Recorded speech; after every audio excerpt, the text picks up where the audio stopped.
आज का पहला पाठ प्रेरित चरित्र अध्याय 22, 30, अध्याय 23, 6 से 11। तुमको रोम में भी साक्ष्य देना है।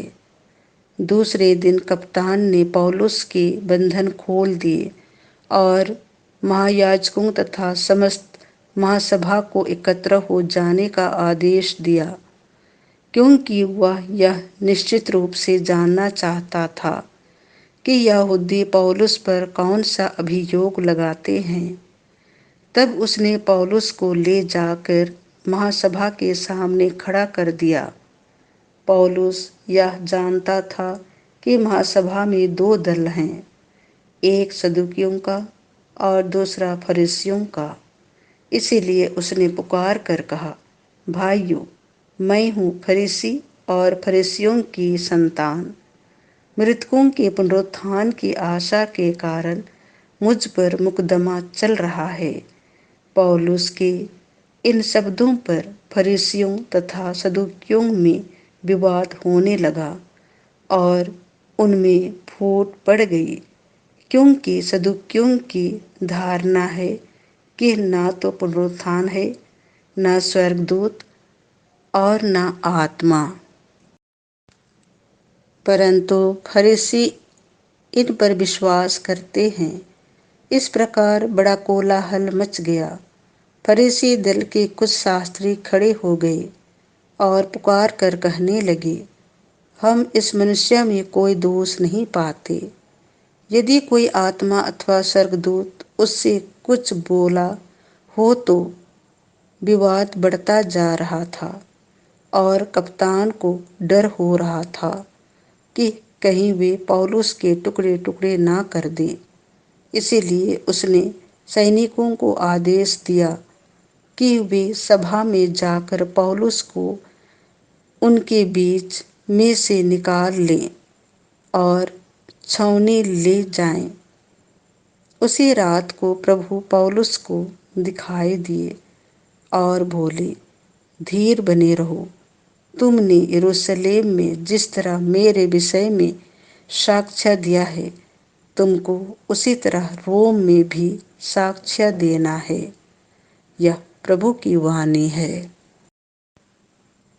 संत यूहन्ना के अनुसार पवित्र सुसमाचार अध्याय 17 पद संख्या 20 से 26। वे पूर्ण रूप से एक हो जाएं। यीशु ने अपनी आंखें ऊपर उठाई और यह कहा, हे परम पावन पिता, मैं न केवल इनके लिए विनती करता हूँ, बल्कि उनके लिए भी जो इनकी शिक्षा सुनकर मुझ में विश्वास करेंगे, सब के सब एक हो जाएं। हे पिता, जिस तरह तू मुझ में है और मैं तुझ में, उसी तरह वे भी हम में एक हो जाएं, जिससे संसार यह विश्वास करे कि तूने मुझे भेजा है। तूने मुझे जो महिमा प्रदान की है, वह मैंने उन्हें दे दी, जिससे वे हमारी ही तरह एक हो जाएं। मैं उनमें रहूं और तू मुझ में, जिससे वे पूर्ण रूप से एक हो जाएं और संसार यह जान ले कि तूने मुझे भेजा है और तूने जैसे मुझे प्यार किया है, वैसे ही उन्हें भी प्यार किया है। हे पिता, मैं चाहता हूँ कि तूने जिन्हें मुझे सौंपा है, वे जहाँ मैं हूँ मेरे साथ रहें, जिससे वे मेरी महिमा देख सके, जिसे तूने मुझे प्रदान किया है, क्योंकि तूने संसार की सृष्टि से पहले मुझे प्यार किया है। हे न्यायी पिता, संसार ने तुझे नहीं जाना, परंतु मैंने तुझे जाना है और ये जान गई कि तूने मुझे भेजा है।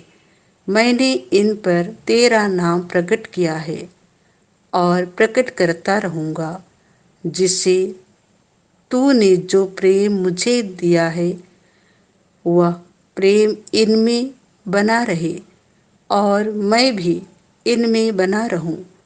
यह प्रभु का सुसमाचार है।